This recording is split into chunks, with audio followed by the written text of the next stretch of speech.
This happens often in the investing world. So let's say you invest in the stock market. If you buy and hold for a very long time, let's say 10, 30, or even 50 years, the bigger and bigger your gains are gonna be. It's the same reason why so many financial experts recommend not touching your savings or your 401k, because they know that if you have your money in one of those accounts, the longer that it has to compound, it usually is better for your retirement. In terms of everyday purchases, delayed gratification can be boiled down to a simple phrase, which is that if you can't buy it twice, don't buy it. So hopefully that phrase is pretty self-explanatory, but if you can buy an item twice, then that probably means you're in a pretty good financial position in order to buy that said item. For example, let's pretend you want to buy something worth $500, so maybe a new Xbox or PS5, and you can afford it once, but the idea of a purchase that's over $1,000 seems kind of daunting. That's when I'd probably argue you can't afford the $500 purchase in the first place, because if the $1,000 purchase makes you uncomfortable, then it's probably not a good idea. Delayed gratification can also help with your decision making. I find that whenever you have a decision presented to you, and especially if it's a big decision in your life, such as a career change,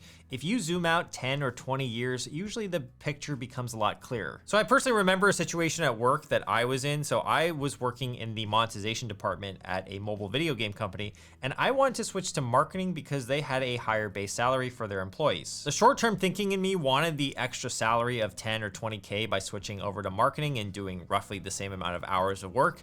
But the idea was like, okay, if I zoom out 10 or 20 years, I didn't really want to be doing marketing in 20 years. So it really didn't make any sense for me. So if you can combine long-term thinking and delayed gratification, that's when I think you become unstoppable in life.